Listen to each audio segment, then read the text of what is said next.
All right, bulldozer time. Now, these bulldozers had significantly tougher paint than I expected. I thought it would just come right off, but it took a while. Then I got them in a primer, and now we're going to use this Iyanden Yellow. It's a contrast paint. So we don't put it on the wet palette or nothing. We put it in the pool noodle. We paint out of the pot. So what we have, I've been looking at some bulldozers, seeing various different. Let's take a look here. Old bulldozers. Some of them. Let's see where was the good one. Take a look. Okay, here, this one. As you can see, towards the bottom, they're really dirty. And a lot of them are like that. I thought most of them would be like that, but here, you look at some of these older bulldozers, and they're still partially yellow.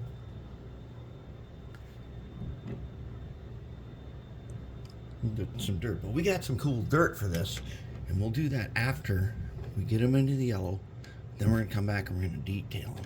So as always, I got the 3 cups. All right. So we've got the 91% alcohol, distilled water, and this time the dish soap one is not dish soap; it's baby shampoo. All right. So on this one, as you can see, the front return roller. Crap, I can't even remember the terminology for you, but you get the sprocket, and you got your idler wheels and tensioners and stuff. But the front one, it's going to be kind of visible.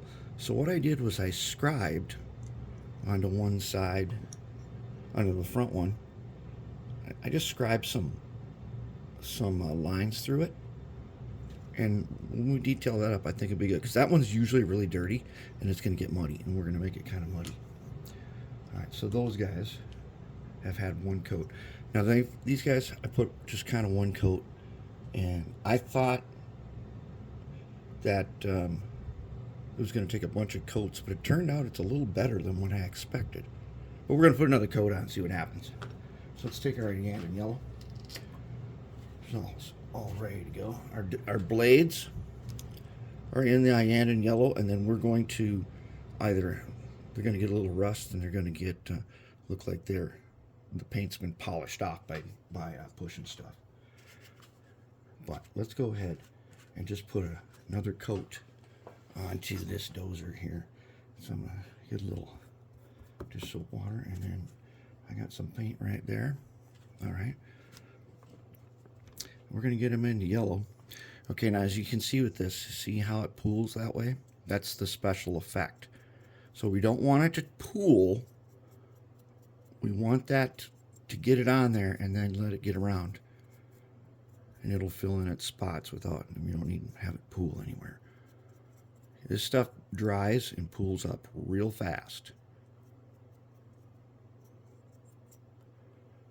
Not bad.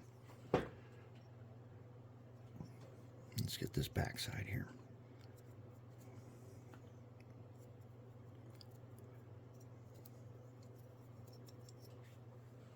And when we don't have enough paint, we take it and then we wipe it onto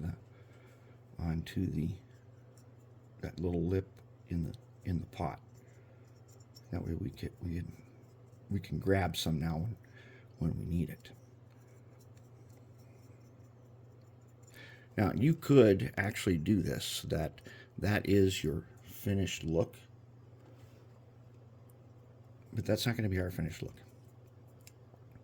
We're just going to get it on there. And okay, we'll let gravity do its work now. Not too much pooling. That one's got a little too much. All right, then let's hit this side again. Okay, so I don't have to worry about brush strokes with this. We're using gravity.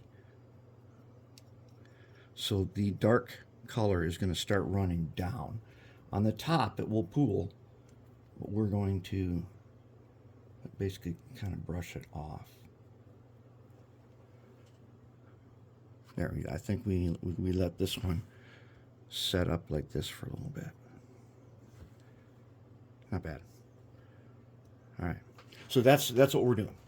And then I'll go ahead and I'll do the other one, and then we'll start coming back and we'll start working it a little bit. But I think that's going to be pretty good. Wow, the camera really shows these pools a lot better, so that I can see where I need to get rid of them.